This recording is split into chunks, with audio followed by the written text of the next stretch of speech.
junior parliament, junior council, child service chiefs and judges, school children and youth, ladies and gentlemen, comrades and friends. It is an honor and privilege to have been given this great opportunity, an opportunity of a lifetime to be the child president of the Republic of Zimbabwe.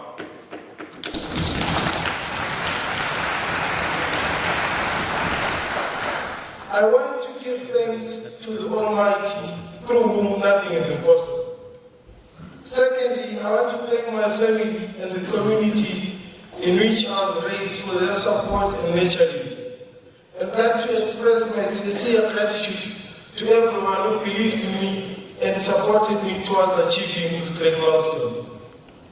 The elections for the junior presidency were very competitive, and I'd like to thank you all for your vote of confidence.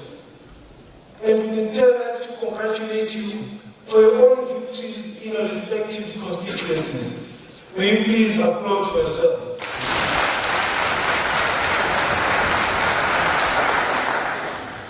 Madam Speaker, Mr. President, the theme for the official opening of the 32nd session of the Junior Parliament of Zimbabwe is Education for All Children. The time is now. The theme is one which most of us have one or two things to say about. And for governments across the continent, it serves as a reminder that key to Africa's development is education. Honorable members, I am particularly concerned with more than 2 million young people who are reportedly without skills, nor in an education system, nor employment. These young people have become marginalized and vulnerable due to the fact that they are not able to make informed decisions about their lives, neither have they the ability and power to negotiate around matters concerning their livelihoods. I therefore call upon the government to put more resources in vocational training. Vocational skills are practical skills specific to a career, trade, or job. They are acquired within a reasonable time frame and set an individual into the broader economy in the shortest space of time. Our rich and immediate habitat provides opportunities for decent livelihoods if our young people are trained on how to exploit the resources that are involved on our land. Government is reminded that there are still areas where children walk long distances to school, and the quality of education is poor due to educational equipment, facilities, and other resources. This situation is particularly prevalent in remote rural settlement areas where people have been moved from the established communities.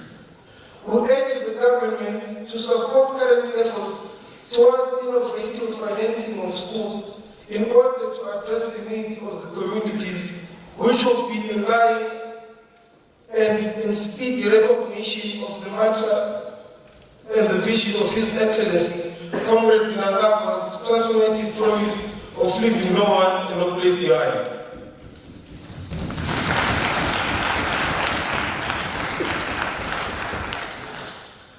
As Junior Parliament, we are challenged to come up with innovative ideas for our communities, for our villages, for our schools and business units, so as to ensure viable income generation at local level.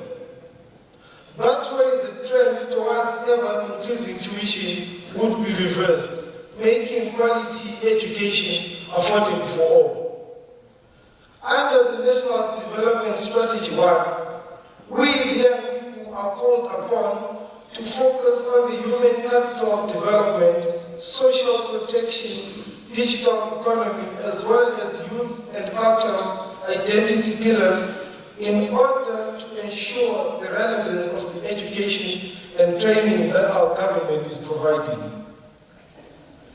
Under the transformative education commitments, we see our role in the greening of our environment, schools, and appreciate what has been planned under the presidential borehole drilling scheme. This is a time when food and nutrition security is of critical importance due to the current drought. We appeal to the government to honor its commitment to the provision of at least one hot, balanced meal every day in every school of our country.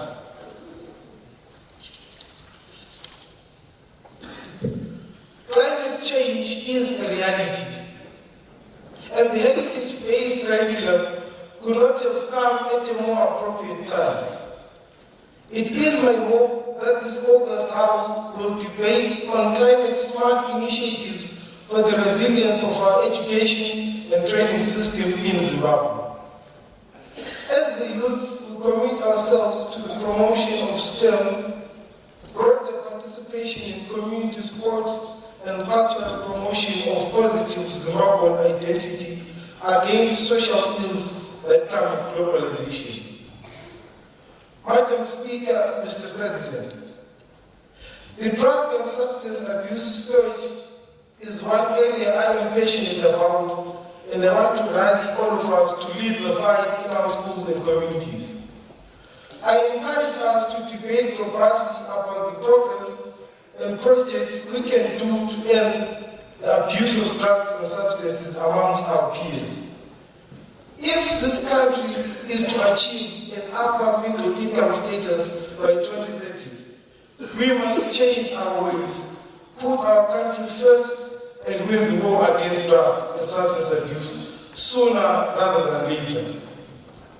I applaud the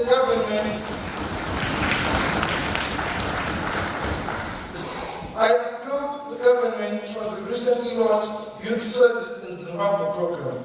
This program must be scaled up through partnerships with the private sector, the church and other civic societies, so that it reaches and serves the youth. Honorable members, I wish to thank our government, our parents and peers for this opportunity to save our country. Long live Zimbabwe. And with that, I thank you.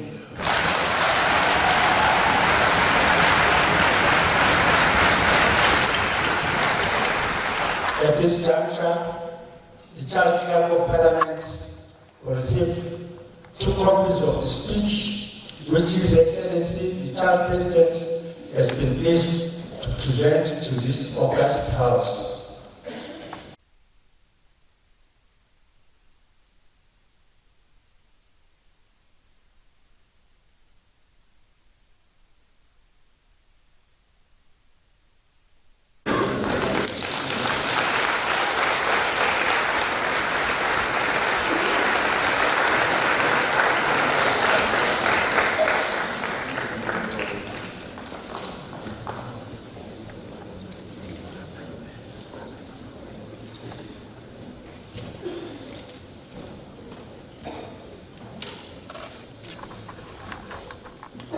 With that, for the suspension of provisions of State Order number 69, so that I introduce the motion on the commemoration of the Day of the African Child. Education for all children in Africa. The time is now. Fellow honorable members of Parliament, there is a proverb that reads, charity begins at home. And as for the contextualization of this program, I am certain that we too have to start by educating the whole of our motherland, Zimbabwe. Then we will do advocate for the whole of Africa. As the Child Minister of Justice, Legal and Parliamentary Affairs, allow me to refer you to the Constitution of Zimbabwe as reference. As enshrined under Chapter 2, Section 19.2, and Chapter 4, Part 3, Section 81.1F of the Zimbabwe Constitution, Amendment number 28 of 2018, it is stated clearly that every child has the right to be educated. Nevertheless, I stand to unpack one reality. That is, many children across our motherland, Zimbabwe, are failing to access education under the justification of poverty and unemployment of their parents, which is a natural phenomenon of both, since we did not choose. But as I stand in the midst, allow me to contribute my opinion, and I am guaranteed that this will be a resolution to this matter. But before I do that, allow me to applaud the paramount efforts of our great government of the Republic of Zimbabwe of sending some children to school under scholarship programs like STEM and BEAM. This is applicable to sections 27.2 and section 75.1a of our Zimbabwean Constitution. However, not all children are benefiting from this privilege. I suggest that we do have to empower their parents through entrepreneurship so that we eradicate the poverty which is being used as an excuse. Yes, our great government of the Republic of Zimbabwe has been putting unwavering efforts to promote entrepreneurship through programs like the Women Bank, like Zimbabwe Entrepreneurship Program. But however, the effectiveness of these programs is struggling to get noticed, while in the shadow of opacity, meaning to say there is lack of transparency at some stage.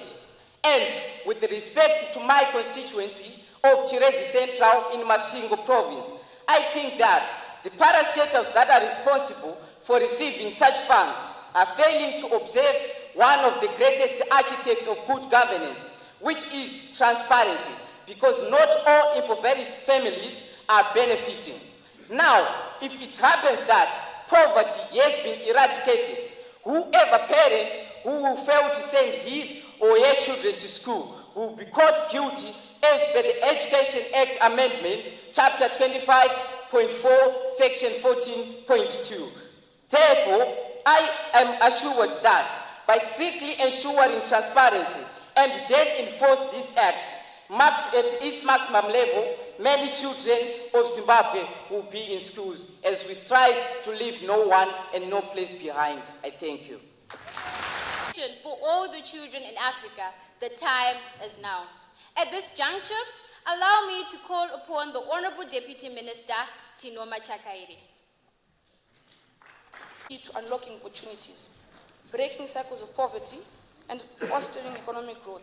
It is the foundation upon which we build a brighter future for ourselves, our communities, and our emotions. We must recognize that every child deserves education regardless of their background, gender, or geographical location. We must work together to remove barriers, invest in infrastructure, and support our teachers. Let us unite in our quest for education for all, empowering the next generation of leaders, innovators, and change makers.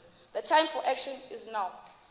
Let us rise to the challenge and shape a brighter future for Africa, where every child can thrive and reach their full potential. Together, we can make a difference. Together, we must make a difference. As His Excellency, President Mnangagwa once said, "Nyika inovakwa neve nevayo," telling us that a country is always built by its people. The future of Africa depends on its people. I thank you.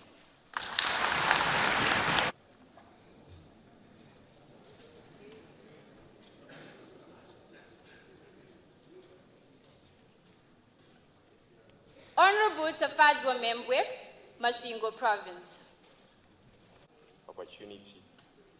Your Excellency, President Emerson Mnangagwa, Honorable Vice President, Comrade CGTN Chiwenga, Honorable Vice President, Honorable KCD Moati, and the dignitaries here present. Standing behind this voice is none other than Tafadzwa Membwe, MP for the Disabled, Masvingo Province, and I am a student at Kopota School for the Blind. I am here to present on the challenges which hinder persons with disability to acquire sufficient education. First and foremost, I just want to thank the government of Zimbabwe for the right to education which is given to the persons with disabilities. Secondly, I also want to honor the government for basic education assistance mode, which helps people with disabilities in the payment of school fees. However, it is my plea to the government to pay our school fees early. The government should also provide learning materials for the disabled so as to ensure effective learning. Thus, updated Braille textbooks, embossers, Braille papers, packets, slates, and styluses should be provided in schools, colleges, and universities. In our learning institutions, we have printing presses which help us to print materials in the forms that we understand, such as sign language and Braille. But the problem is that we don't have sufficient equipment and workers to proceed with the work. So we are appealing to the government to assist the institutions in the payment of workers and the provision of specialized equipment. In doing so, the education system will be inclusive, as it is in the words of our listening President Mnangagwa, and I quote, thus leaving no one and no place behind. This has the implication that inclusivity will be practiced effectively in the education sector. It is my plea that the government makes sure that there are specialist teachers in every institution of learning to enhance conducive environment for all learners. Assistive devices such as scientific talking calculators for us to do subjects like mathematics, hearing aids, white cans, wheelchairs, and voice recorders should be available in schools for successful implementation of inclusivity.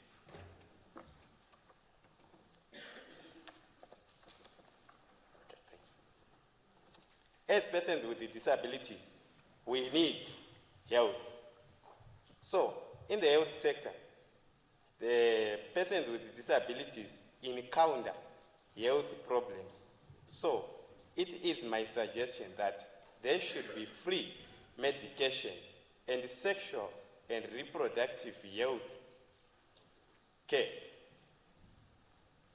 Healthcare centers should be also constructed closer to the communities for ease access to health service. In our learning institutions, we have people living with albinism. They should be considered through the provision of sunscreen lotions, and sunglasses to protect their skin directly from sunlight. The provision of the above mentioned will enable those with albinism to fully participate in the development of their communities and the nation at large. It is my opinion that jobs should be readily available for qualified persons with a disability as a way to mitigate their economic challenges. Those without certificates should be included in empowerment programs such as projects and skills training programs. Any form of discrimination and stigmatization based on one's disability should be regarded as a crime.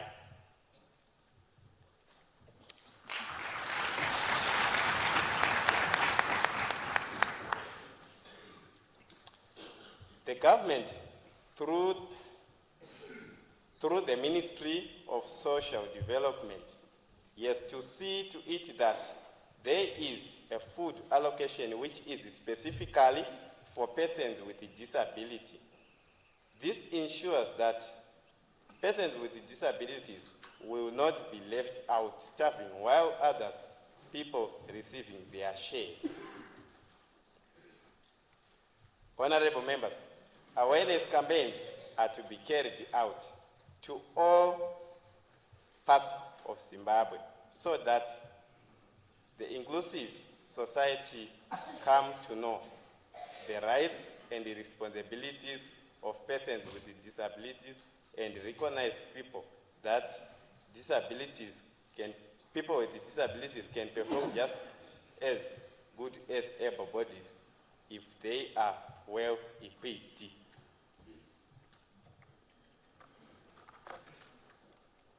These campaigns should be carried out especially in remote areas and other places where disability is still viewed as a curse in some religious and cultural practices.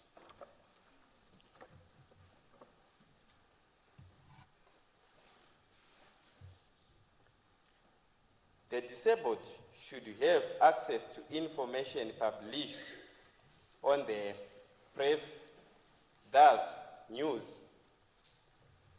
other important documents like our Constitution and many bills which are released in the public gazette. It should also cater for the disabled, hence should exist in Braille and sign language. Zimbabwe Electricity Supply Authority should avoid load shedding in institutions of the deaf because they use sight in communication. So,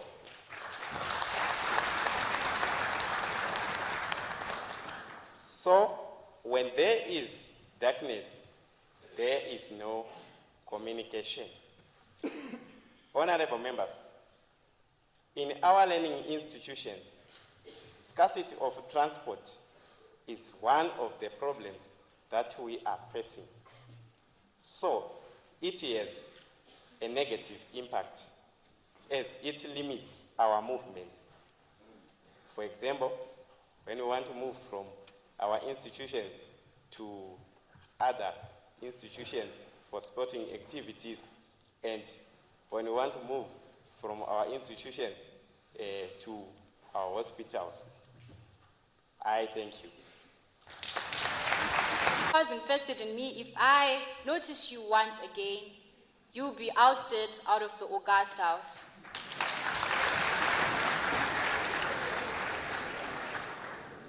Let's stay awake and be aware. Is there any further debate?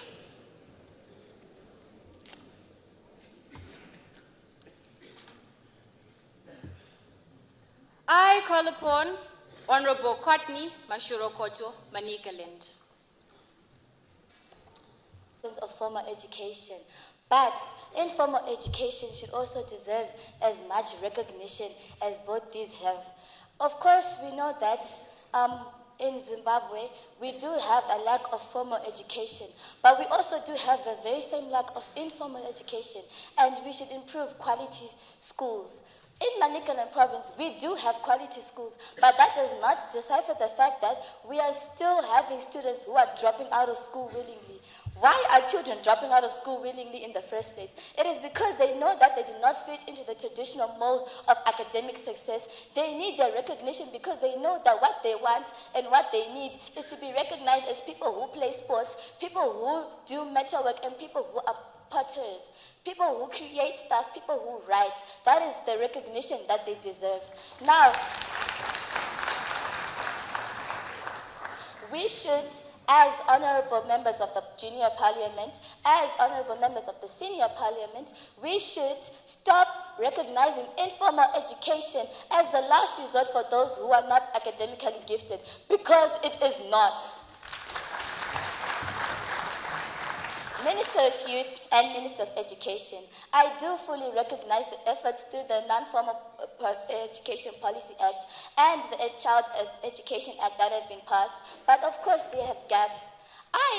If I want to become the next winner of MasterChef, do I really want to sit through a class of quantum physics the whole day? No. If I want to become a gifted writer, do I really want to sit through a class of mastering algebra? No. If I want to become the next terminal, no. If I want to become the next Holy Ten, do you really want me to expect to be sitting in class and understanding science? I do not want to do that.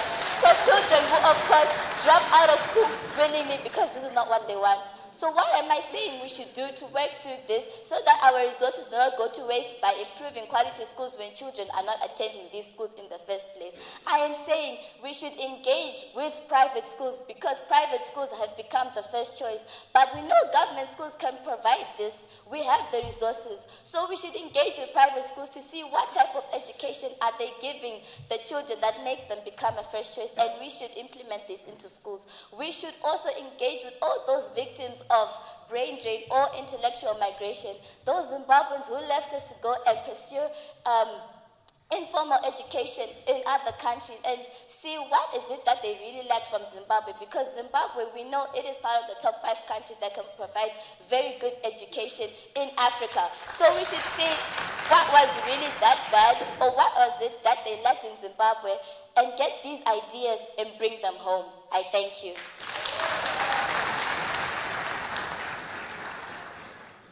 Thank you.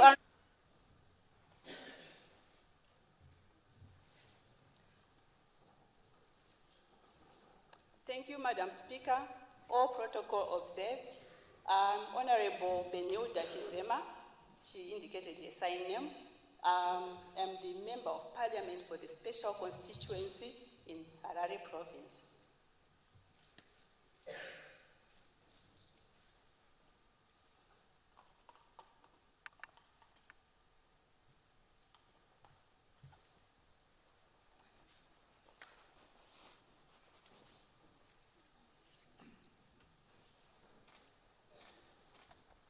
I have an issue with issues of sexual exploitation by caregivers and relatives or even strangers to people with disabilities who are very vulnerable. I noticed that sometimes they are coerced into sexual activity because of being given sweets, biscuits, and so on. And eventually, the girl child gets pregnant. And unfortunately, because of the nature of the disability, this pregnancy continues until late, so there's going to be an unwanted child. Then this same girl leaves school during pregnancy. Later, when the child wants to get back to school, there are some headmasters who are very discriminatory. They would discriminate against these children not to go to school because it will bring embarrassment to their schools.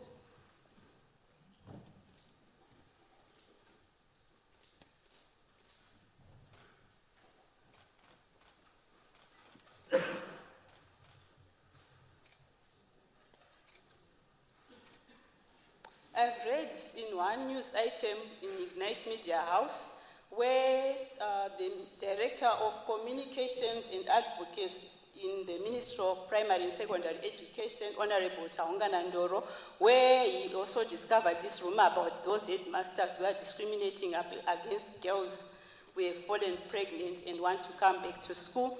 I read that he's going to punish them, and I'm very happy about that, because these headmasters ought to be punished.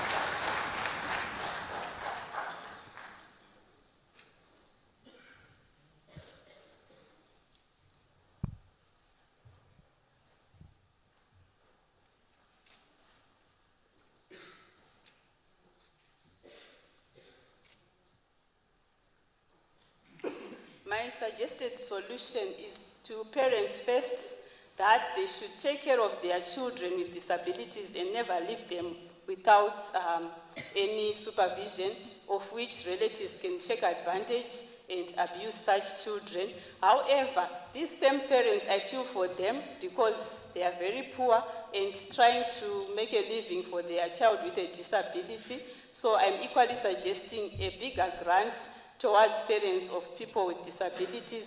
Yes, there is BEAM. However, there is need to have food in the house. So we thank you for the BEAM, for the school fees, but we want more money towards these parents so that they have more time to take care of their children.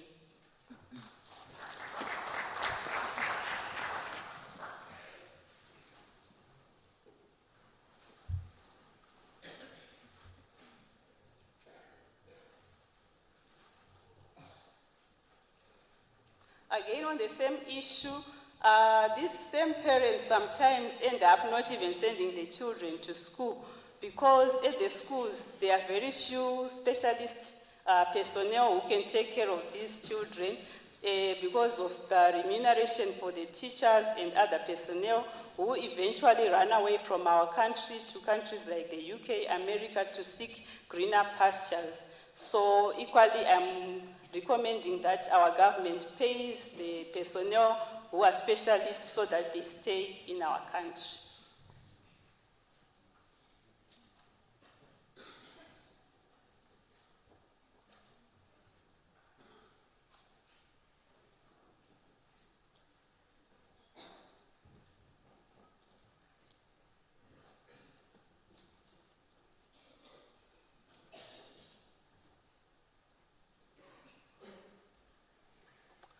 I want again to thank the Zimbabwean government because of the curriculum that now involves children with hearing impairments. There is a circular number 2 of 2024 which informs that there's going to be sign language being taught. There's a syllabus being taught from infants, junior school and secondary school. So this is very noble for our country. Thank you, Minister of Primary and Secondary Education. Thank you, Zimbabwe government.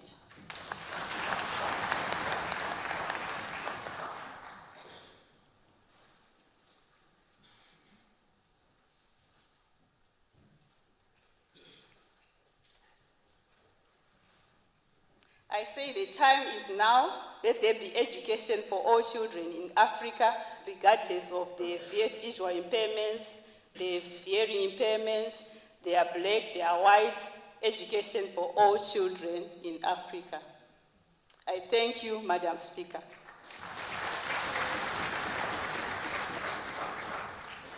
Thank you, Honorable Benholder. Is there any further Mnangagwa?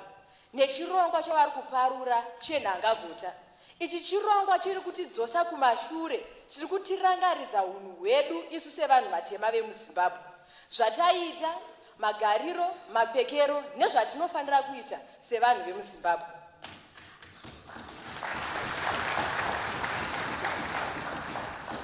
Ndinoda zvakare kutenda bazi rinoona nezvedzidzo. Ndinoda kutenda zvakare hurumende yedu nekuisa magetsi uye makombiyuta mumaruwa.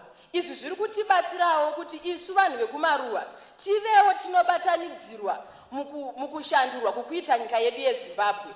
Tichida kusvika kumuono wemutungamiriri wedu wenyika Vision 2030. Asi zvino ndizvo zvave kuitika nemakombiyuta aya. Vana vedu vemuno muZimbabwe vakuchikanganwa kwavakabva, vakukanganwa hunhu hwavo. Vave kuona nekuteedzera hunhu hwechingezi.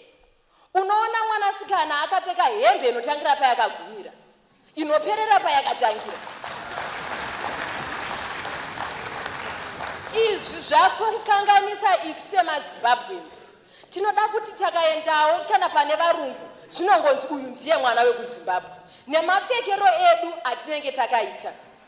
Ndaizokumbirawo amai venyika, amai Auxilia Mnangagwa, kuti hongu tiri kuvatenda nechirongwa chavari kuparura. Taizoda kuti vadzidzise vana tete, vana mbuya nana sekuru mudzinharaunda dzatigere, kuitira kuti nguva nenguva ingava kaviri pavhiki kana kamwe chete pavhiki tirambe tichidzidziswa uye tichidzorerwa kumashure tichiratidzwa mufananidzo wezvatinofanira kuita. Ndinoona kunge zvinotibatsira uye zvinotipinza mugwara rakanaka uye zvinotibvisa zvakare mudenda ranetsa rekutora zvinodhaka. Zvinotibatsira nekuti tinenge tichiziva isu sevanhu vatema kuti ayewa tiri vana veZimbabwe, tinozikanwa neunhu hwakanaka nekuti isusu tiri maZimbabweans.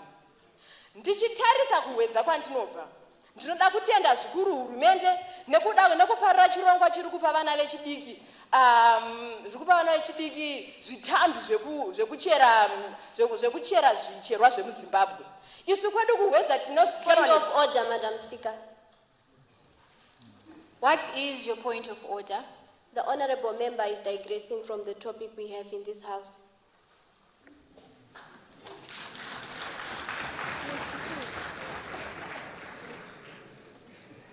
Point of order sustained. Honorable Member Mambo Sose, ngati taure zvikunangana ne-education for all the children.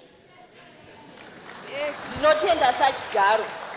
Ini ndange ndichinyanya kubata nyaya yehunhu sachigaro ndichidzokera kuna vataura. Ndiri kunyanya kubata nyaya yehunhu nekuti vana muzvikoro vari kubatwa chibharo nevadzidzisi. Chii chiri kukonzeresa izvozvo? Iyo child pregnancy iri kungotaurwa nezvayo iyi iri kukonzerwa nevadzidzisi vedu zvichitikonzera isu vanasikana tiri kutadza kupfeka zvakanaka. Ndosaka ndanyanya kubata nyaya yehunhu. Ndatenda. For the persons living with disability to be included, the people who are going to include us need to first learn about us and know what kind of people they are including.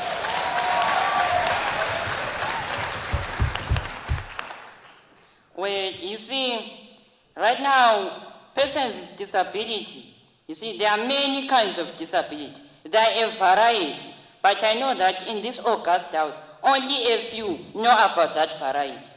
Right now, if I were to say persons with disability, in the brains of everyone, they would come the deaf, the blind, and those on wheelchairs. But do you know the names of those disabilities? So how are you going to include us in the education, and how do we achieve the goal we want to achieve if you don't know anything about us, or what we need, or how we need to be catered for, or how we can be treated? You see, so I would just like to ask for the government to just first educate the people on the different type of disabilities that are there, so that when those disabled children come to school, the people will be already knowing to know that sort of disability is what, and for us to interact with that guy, we need to do this and this and this. Because if you notice, a lot of people, I have noticed that a lot of people are even afraid to shake my hand. I don't know, maybe they think it's because I'm easily broken or I'm fragile. But no, that's because they don't know anything and they've never been taught about people with disabilities. So I would just like the government to teach or just develop a program which shall teach the people on how and what kinds of disabilities are there. Thank you very much. Education for all children in Africa. The time is now. Indeed, never put till tomorrow what may be done today. Education is the engine of personal development. It is through education that the daughter of a peasant can become a doctor, that the son of mine workers can become the head of the mine, that the son of farm workers can become the president of a great nation. Yet millions of children are denied this opportunity in Africa. When you assess problems hindering education in Zimbabwe, you find that shortage of tools of trade, educational resources, and infrastructure are always there. But then you wonder, why would Britain, Germany, Portugal, and many other European countries have been so desperate to colonize Zimbabwe? Because we are poor? Or because they were in love with black people? No, it is because we are a blessed and wealthy nation. Before I delve deeper into my point, I would like to humbly acknowledge the government for donating educational resources at the most disadvantaged school in Zhishana constituency, Chedope Primary, this year. Schools like Gresham Primary School and Shabanman Primary School learn outside, out in the hot scorching sun, sitting on cloth, which is affecting the academic performances, honorable members. We must allocate resources to eradicate hot sitting at schools like Mandala High School, Gresham, and Shaban Mine. When we look at schools in the countryside like Shonai Secondary School in Mapanzure, we find that they do not have even a single computer, let alone electricity and accommodation for teachers, honorable members. We must, like I said, allocate resources to help these children who have dreams like us, who want to be a hacker but don't even have a computer. The world is not difficult to survive in. The world is an open book. Our children are illiterate. The illiterate of the 21st century will not be those who cannot read or write, but those who cannot learn, unlearn, and relearn. We must understand that this is not the battle for the present, but the future of our children. The Soweto uprising incidents results are living proof of it. Most of the children who took part in the Soweto uprising... Order. Honorable member, may you please wind up your debate? Yes, ma'am. Who took part in the Soweto uprising never lived to experience the use of native languages in schools they fought for. But all South African children now use native languages in schools. We must embrace the spirit of Ubuntu, of responsibility, of common purpose. It's our Africa. It's our Zimbabwe. Either we break it or we make it. It is a call to our shared humanity, our common destinies, and our collective dream for a better Africa. We answer to that call and say, indeed, the time is now. Viva ZANU-PF, viva. Watinda mfazi, watinda imbongodo. Wabata ZANU-PF, wabata Simbino Gayadzini. Tualumba, Nyabonga, Ndatenda. Thank you.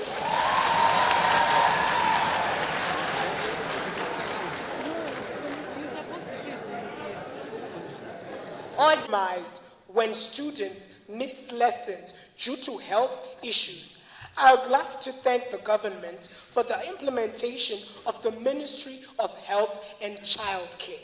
However, children face very difficult health issues. For our fellow sisters, they face elapsing periods, stomach cramps, and other children face chronic illnesses that prevent them from school attendance. Ladies and gentlemen, we cannot achieve the 100%. I rise on a point of order. What is your point of order? The honorable member is addressing us as ladies and gentlemen, yet we are not ladies and gentlemen, we are honorable members.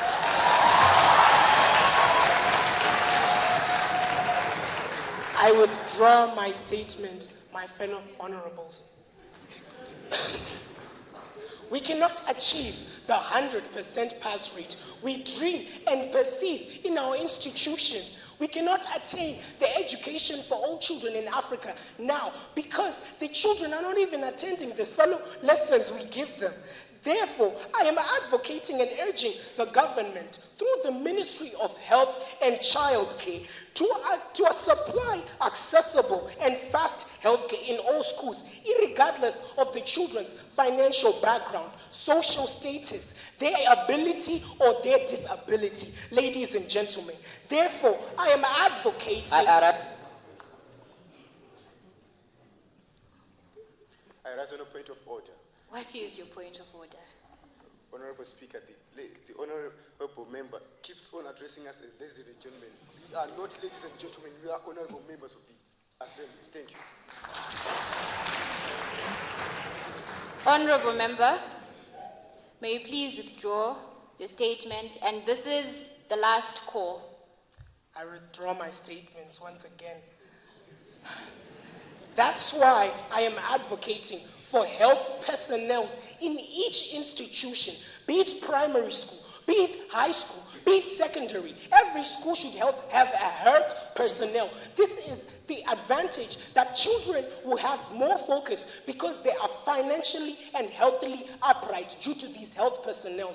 And I'm also advocating for the government to supply vehicles, especially for the transportation of ill children in these institutions, so that they are catered for and taken to medical attention with due time. So health personnel should be implemented in every institution because education for children in Africa can be compromised by this. Thank you. As on a point of order. What is your point of order? The fellow honorable addressed us as ladies and gentlemen, while these were honorables. Madam Speaker, ma'am, I withdraw my statement. Before you continue, honorable members, be advised, we are not ordinary ladies and gentlemen. We are honorables in the August House. Let's address each other accordingly. You may continue. Thank you, Madam Speaker. While acknowledging the efforts made by the government to improve access to education, I also wish to highlight the challenges that still need to be addressed by the government.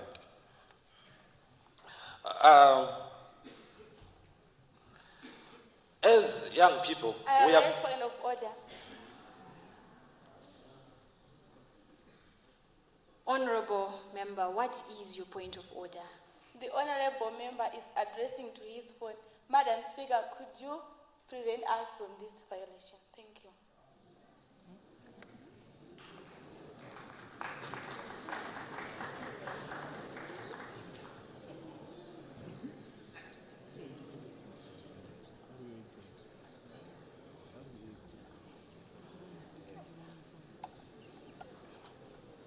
Honorable member,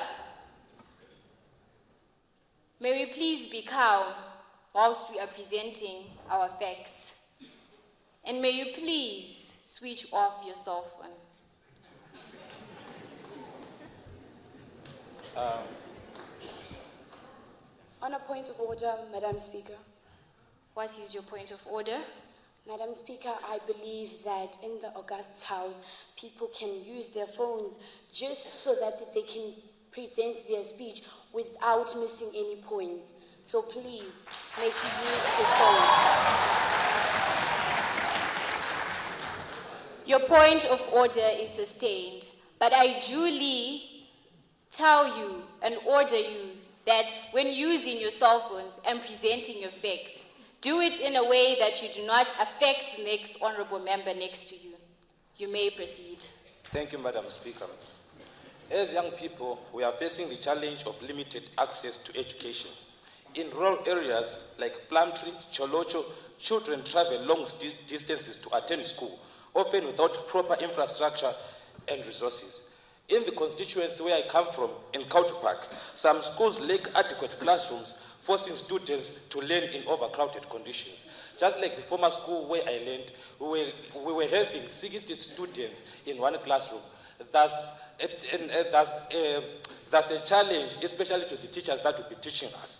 Honorable member, the other issue that we are facing is high school dropouts. In Bulawayo, high-density suburbs like Country Park, Makokova, we have students who drop out of school due to poverty, lack of resources, and poor infrastructure.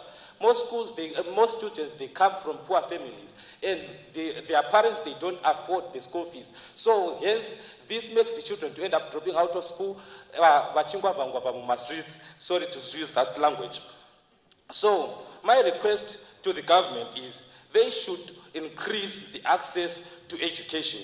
Special thanks to Honorable Mtuli Ngube, who came to my constituency, Country Park, and he officially opened a Country Park clinic that is now helping us from outbreak of diseases. Ladies and gentlemen, while we are also advocating for digitalization and everything, let's also educate our students on digital footprints awareness. Let's educate children about the impact of the online activities on their reputation and the future opportunities. Zvinorwadza kuzoti in the future wakutsvaga basa wozozvizva ungawani basa because of what you used to post on social media. Ladies and gentlemen, I have a question. I rise on a point of order. We have had enough points of orders as for now. May you please take a seat. You may continue and be guided that your time is almost up. Madam Speaker, ma'am, we have been seeing the Ministry of Women Affairs advocating for women. We also need male engagement.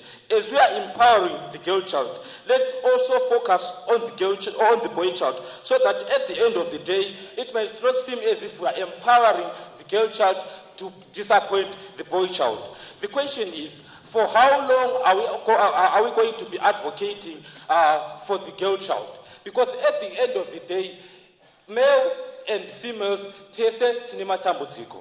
ladies, honorable members, let's balance equality so that at the end of the day, there will be no gender that will be disadvantaged. As our president, Comrade E.D. Mnangagwa, always says, we leave no place and no one behind. So let's balance gender equality.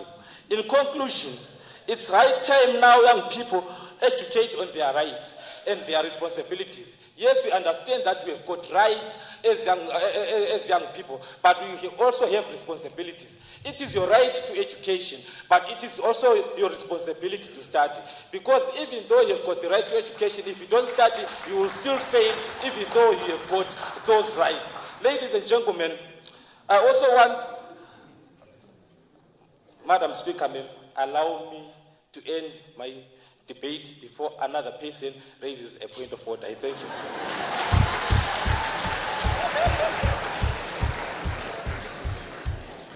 Thank you, Honorable Logic. Is there any further debate? Chikoro zvisina kurejiswa. So muenzaniso, vamwe vana vanoshaya, vamwe vana vanosangana nedambudziko rekufamba makilomita akawanda. Pavanosvika kuchikoro vanosvika nguva yokutanga kunyora zama yokwana.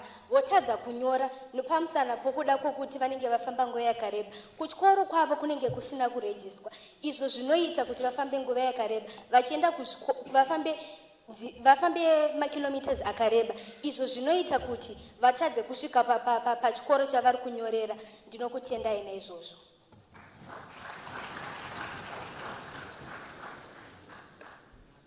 I would love to start by thanking the government for implementing the heritage-based education 5.0 model guided by Nika Inovakwa Nevayo, making our education and heritage to redefine and reshape our economy.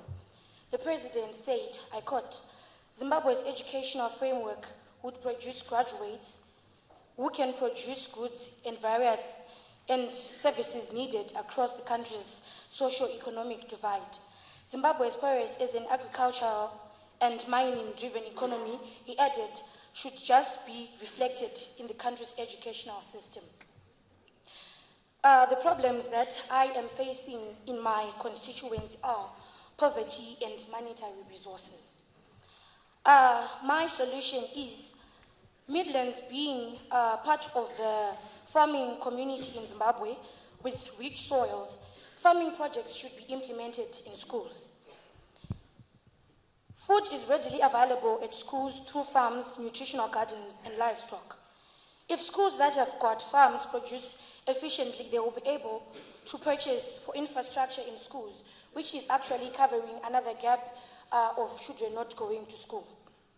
And then parents can be employed in these projects and get money to provide for education for their children. Fees payments can be done through those projects to make sure that even those who are disabled and have been rejected by their family can access education. The projects equip children to be ready for the 21st century requirements, students being a part and parcel to provide in the nutritional services provided by the schools. Fees are to be lowered due to the projects because if the projects are well implemented in schools, which means that there's going to be lowering of fees in schools, which is going to be able to make every child in Zimbabwe go to school. For example, in my school, Dada High School, we have got 100 hectares of arable land, 70% being used for farming, and we are also doing other projects.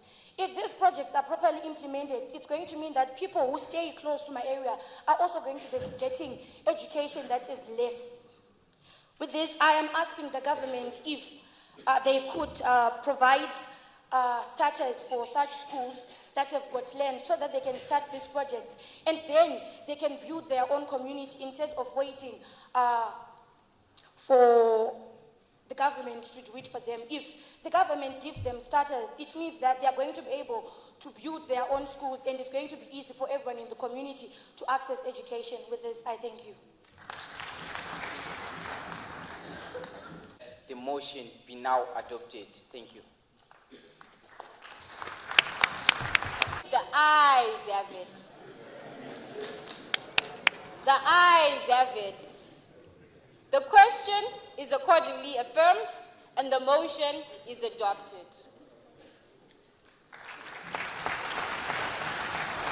This area are more funds towards the educational industry, employment of more educational facilitators, empowerment of our constituents, enhancement of policies, and other solutions. And I hope that these solutions will be on the pipeline sooner than later. With that, I thank you.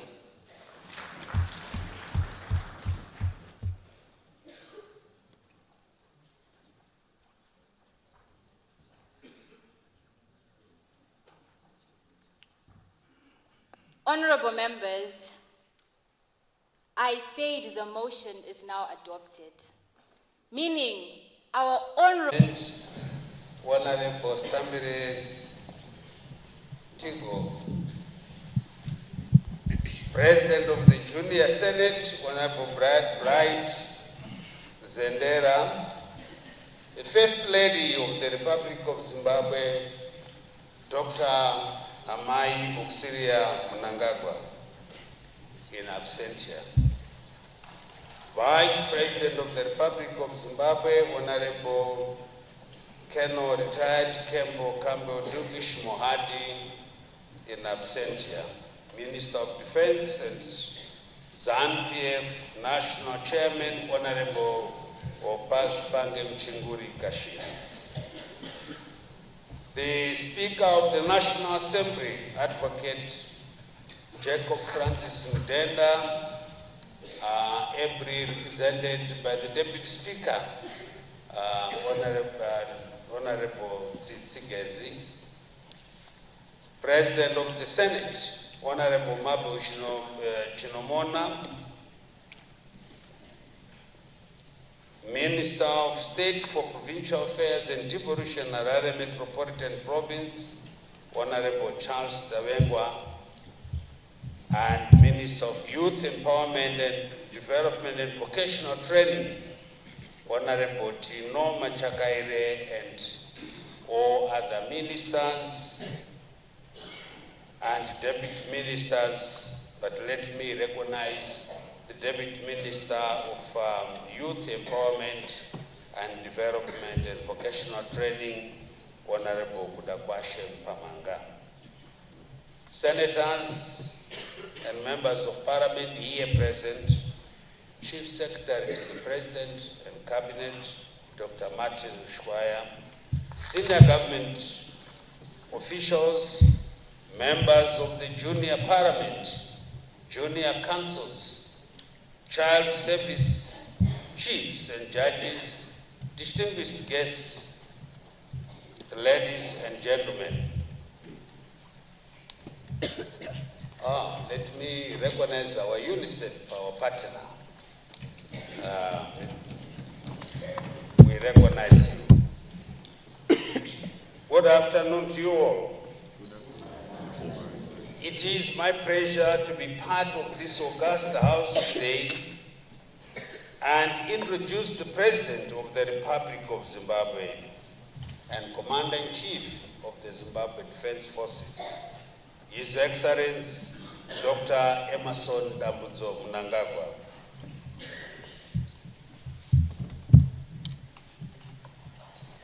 The guest of honor for the official opening of the second session of the Junior Parliament of Zimbabwe.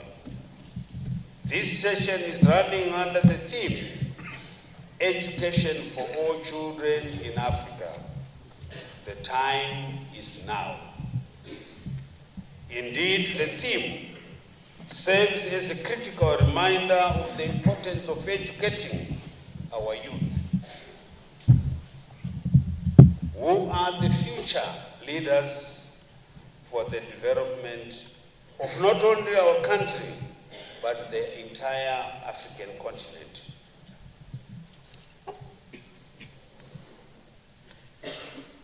Now, honorable members and ladies and gentlemen, those who are not honorable from the junior parliament and senior parliament.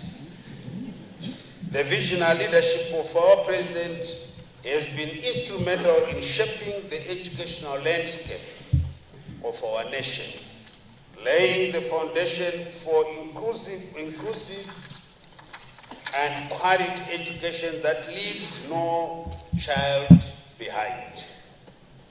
Our guest of honor has championed initiatives aimed at expanding access to education, improving the quality of learning outcomes, and empowering our youth with the knowledge and skills needed to thrive in an ever-changing world. His steadfast commitment to investing in education as a catalyst for sustainable development has not only transformed individual lives, but is also preparing our great nation towards prosperity and progress.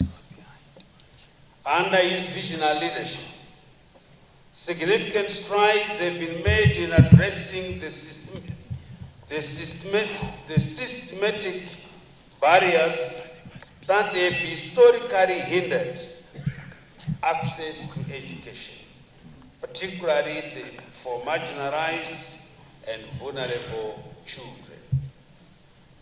The President's unwavering determination to place education as one of the key national priorities has resulted in increased enrollment rates in schools, improved infrastructural development at educational institutions, and enhanced teacher training programs. This has laid a firm foundation for the realization of a knowledge-driven economy, as envisaged in the National Development Strategy 1. Our guest of honor is an astute leader, an icon of the liberation struggle, and an advocate of children and youth empowerment. He has selflessly served the people of Zimbabwe for his entire life.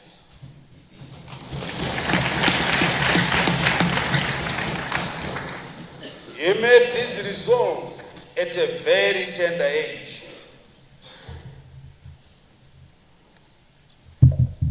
And for you, some who might not be aware, at that time the majority age was 21.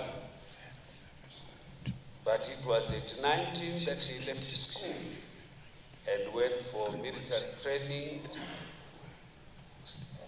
starting from Tanganyika to Egypt and the People's Republic of China. And from there, he has never left working for Zimbabwe. First, for bringing independence,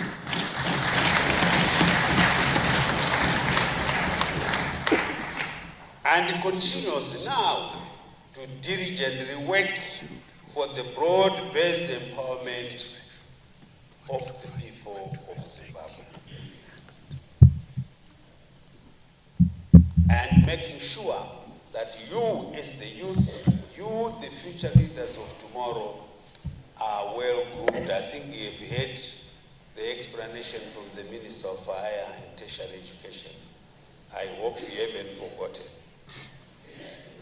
This, honorable members of Parliament, the junior and senior, distinguished guests, ladies and gentlemen, it is now my honor and privilege to request our guest of honor, the President of the Republic of Zimbabwe and Commander-in-Chief of the Zimbabwe Defense Forces, His Excellency Dr. Mnangagwa, to take the podium and officially. Your Excellency,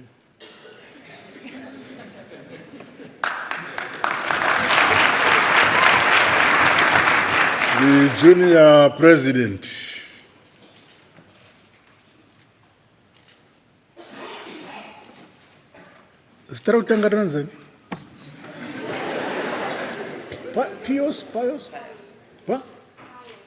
Pius, okay. Pius Landile Nlea. The Speaker of the Junior Parliament, Honorable Sitabile Ntingo, the First Lady, Amai Oxila Mnangagwa,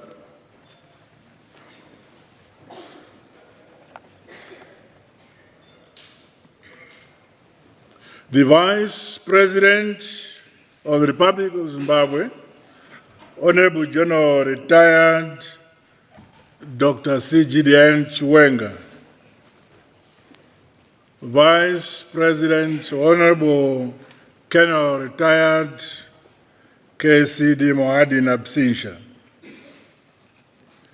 the Speaker of Parliament, Honorable Advocate J.F.N. Mudenda in absentia also, the President of the Senate, Honorable Amai M.M. Chinomona, the Minister of Defense and Chairman of ZANU-PF, Honorable OCZ Mchinguri Kashiri, the Minister of State for Provincial Affairs, Harare Metropolitan Province, Honorable Charles Tabengwa, the Minister of Youth Empowerment, Development, and Vocational Training, Honorable T. Machakaire, other ministers and deputy ministers who are here. Chief Secretary to the President Cabinet, Dr. Martin Mushoya, Chairman of the Public Service Commission, Dr. Vincent Ungwe, senior government officials who are here, members of the Junior Parliament, other distinguished guests who are among us here, comrades and friends. Madam Speaker,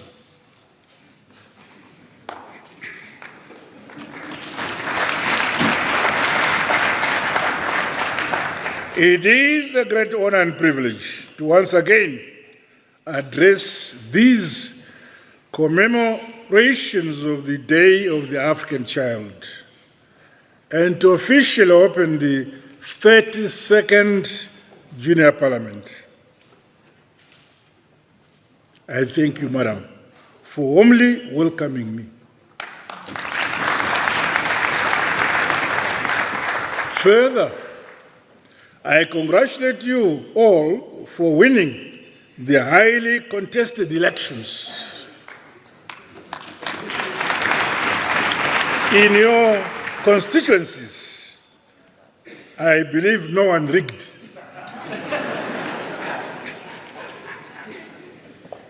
I particularly commend and congratulate you, the Child President, Your Excellency, Pius Leah, for your success in the presidential elections. It's not easy. Makorokoto and Flop. May you all have an exciting, successful term of office. Madam Speaker, the last 32 years since the establishment of the Junior Parliament have seen this institution becoming strategic among the youth of our motherland, Zimbabwe. The Junior Parliament has not only served as a leadership development and advocacy arm, but also a vehicle through which representatives of the youth from all provinces can participate in the governance of our great country, Zimbabwe. Under the Second Republic, we say, Nyika inovakwa, inotongwa, inonamatirwa, nevenevayo.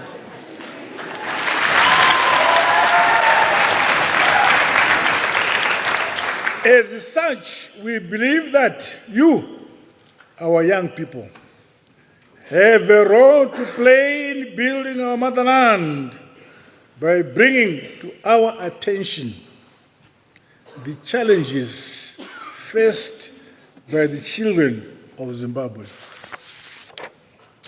Hence, convening of the junior parliament must, therefore, not be taken lightly.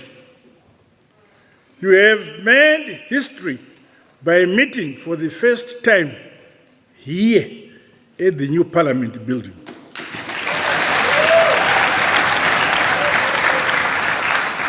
Which will also be hosting in August the SADC summit here, this chamber.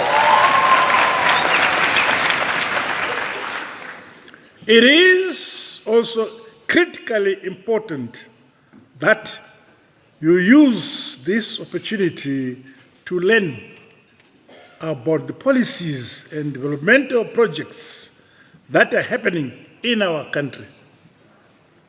Additionally, the experiences you gain from here should enhance your patriotism, your skills, your humility and sensitivity to a wider range of issues as you learn the principles of servant leadership.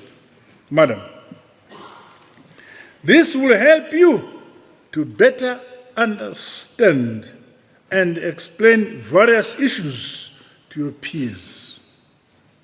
The government is committed to developing you, our young people, into productive citizens and responsible leaders of tomorrow.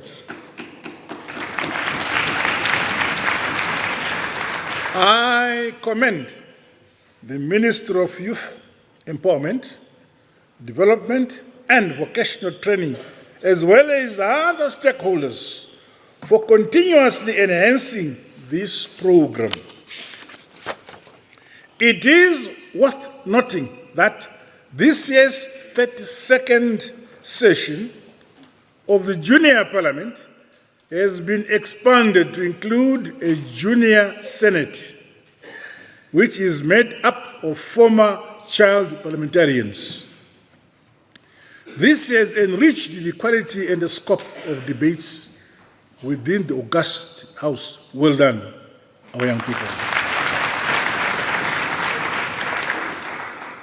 Madam Speaker, the manner in which the junior members of Parliament have presented the various issues is commendable.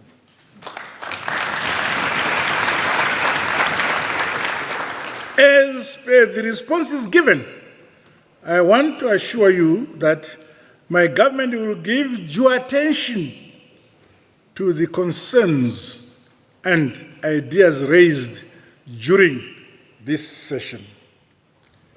As you all grow as leaders, I urge you to always remain yourselves as Zimbabweans.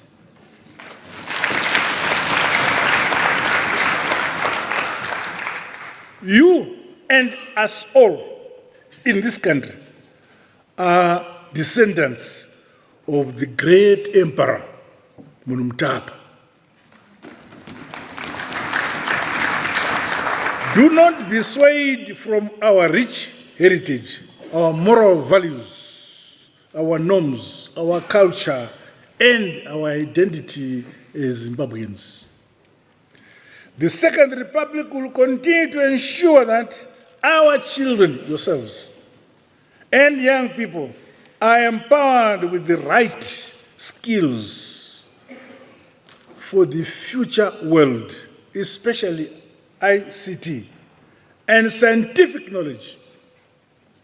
We want you to be able to stand shoulder to shoulder with your peers from across the entire world. Madam Speaker, the Day of the African Child is a day that the continent of Africa has set aside to remember the 3-day Soweto massacre, which took place from the 16th to the 18th of June 1976 in South Africa. On that day, hundreds of unarmed school children were massacred while holding a peaceful protest against the oppressive apartheid system in South Africa. This sought to use education and other oppressive practices to suppress the freedom and independence of the black majority of that country. Our African philosophy of Ubuntu, Unu, underscores that I am because we are.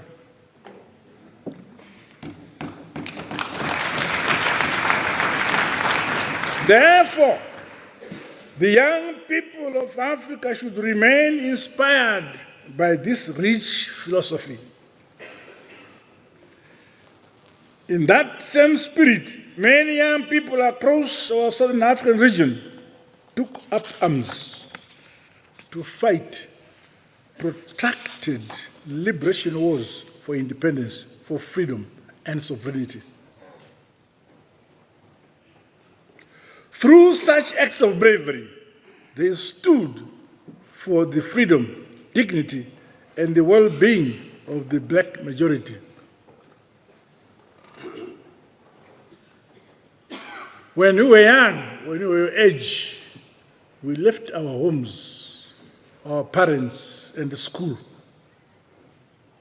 to go into the bush to train and fight for this independence we are enjoying today. Not all of us who began that war are here today. The majority are gone. We leave behind freedom, democracy, and dignity to you.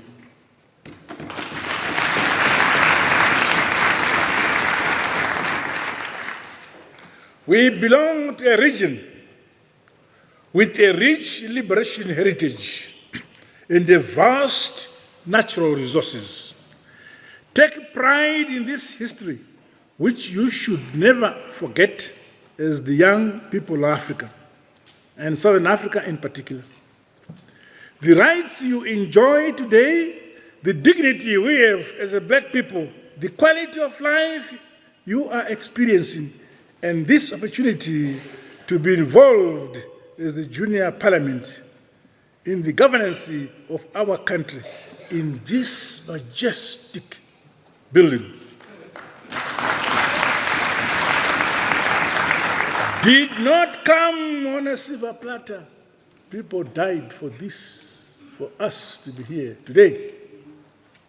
I call upon you to always honor and respect the youth of yesteryear. We were once like you, and tomorrow you'll be like us.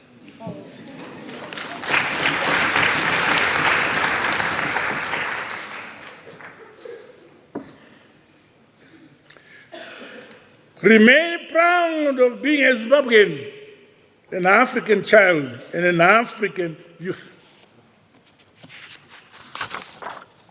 It is pleasing that you have read the documented uprisings and massacres that took place throughout the country and across other borders. These include Pupu, Kamungoma, Chindunduma, Chimoyo, Nyazonia, among others. Those events were not a wedding, At these sacred places, many of our people, including women and children, were killed, tortured, and injured. That is our painful past, a past you must never, never, ever forget. I'm proud that you have learned from us, the older generation, and committed yourselves to making the voices of children and young people be heard. Well done, our young children.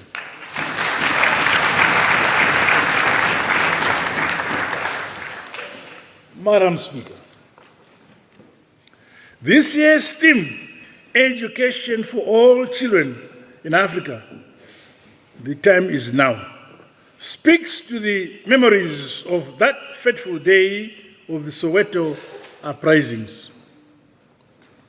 While we are proud of the milestones achieved so far, in our education sector, government is still scaling up the implementation of very good education policies and projects for the benefit of learners at every level.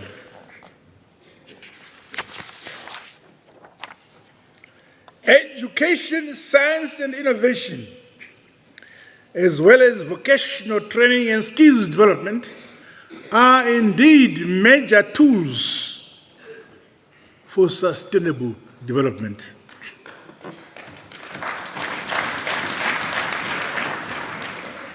Your access, young people, your access to quality, inclusive, and equitable education is important for the attainment of our National Vision 2030, which we have set for ourselves as a country. The Second Republic continues to roll out a learning system based on digital and other ICT-related platforms. As a result, more children now have access to a wide range of educational material and information, including access to specialized teachers, that way guaranteeing improved pass rates. We want to leave behind a learned Zimbabwe.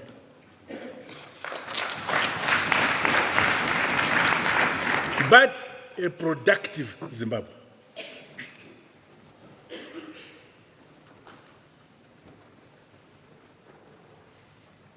My administration is also implementing commitments made during the Transforming Education Summit held at the 77th session of the United Nations General Assembly in 2022.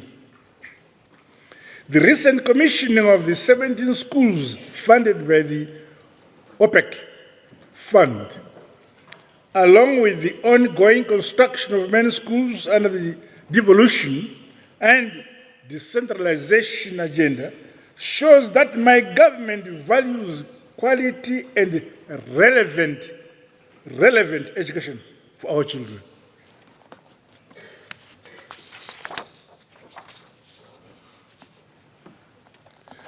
Our education under the Second Republic is not designed to memorize Shakespeare, but to produce a service or a product. Meanwhile, in response to the El Nino-induced drought, the school feeding scheme has been rolled out to various schools throughout the country to ensure the nutritional well-being of children from vulnerable communities. The Heritage-Based Education Framework 2024 to 2030, which we adopted, is taking root and helping transform the education system. Now, our learners are equipped and able to produce goods and services for use in our communities and within the economy. The training and upskilling of teachers, especially in mathematics, science and technology, related fields is ongoing. Madam Speaker, the education transformation agenda also includes putting in place strong laws and regulations for inclusive education policies. Technical and vocational education is being strengthened to go hand in hand with the requirements of an education system of the 21st century.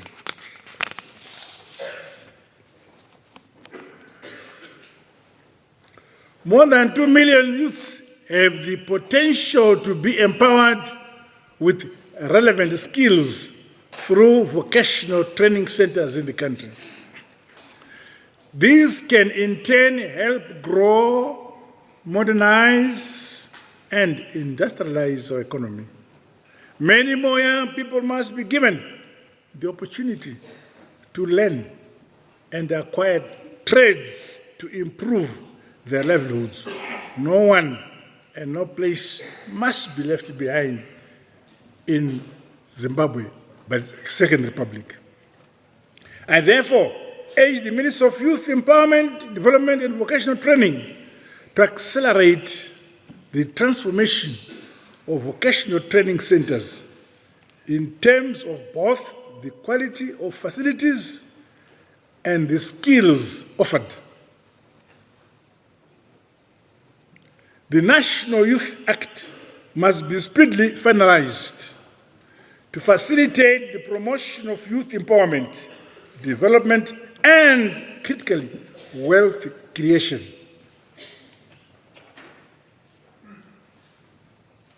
Wealth does not create itself. It must be created by us. As we move close towards the achievement of a prosperous and empowered upper middle income society, all the people of our motherland, Zimbabwe, including our young people, must be committed to hard and honest work.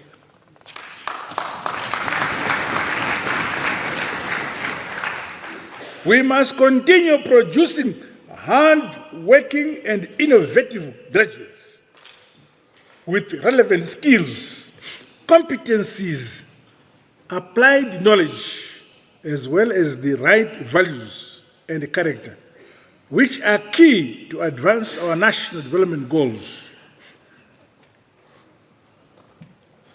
In another positive development that affects the youth, recently I was pleased to launch the Youth Service in Zimbabwe program at Nakiwa Vocational Training Center in Uzumba, Mashonaland East Province.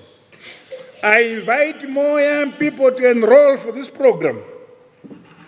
This will instill discipline, patriotism, the ethic of hard, honest work, as well as the spirit of Ubuntu, while encouraging volunteerism and service to the community and nation. Nyika inovakwa, inotongwa, inonamatirwa nevenevayo.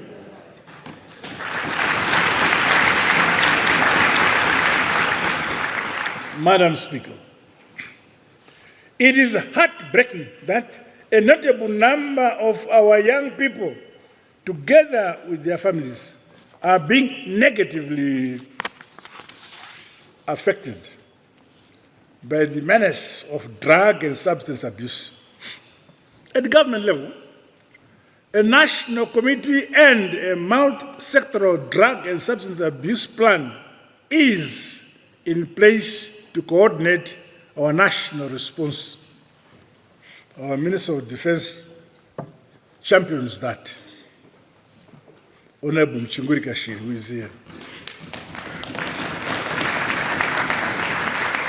I challenge you, the young people, to raise your voices and scale up your activities to fight and reject drug and substance abuse. You must be in the forefront of developing youth-friendly activities, music and messages that help echo our calls for a drug-free Zimbabwe. I call upon the youth to report to adults and responsible authorities those who deal and peddle in drugs. Use your positions as young leaders and influencers at your schools, your universities, churches, and across communities to encourage morally upright living and behavioral transformation among your peers. As I conclude, I thank you, Madam Speaker.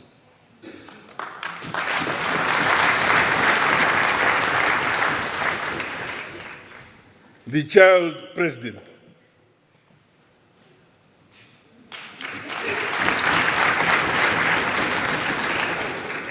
Junior President of the Senate and the junior members of Parliament, for the fruitful deliberations, wide-ranging views, ideas, and experiences we have shared with us, your elders.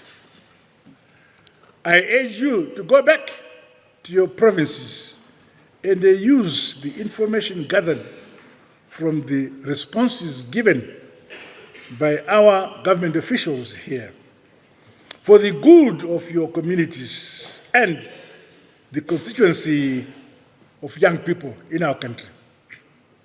Your individual and collective energies as young people must be channeled towards community and national development.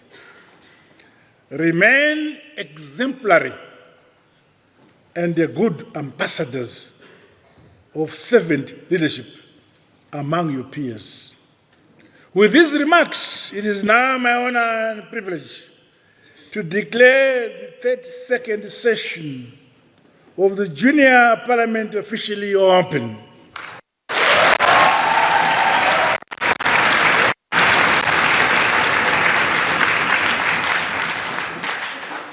Madam, I once again wish you success during your tenure in this critical office and a memorable commemorations of the Day of the African Child. This is a mark you shall not forget in your life. God bless you all. God bless Zimbabwe.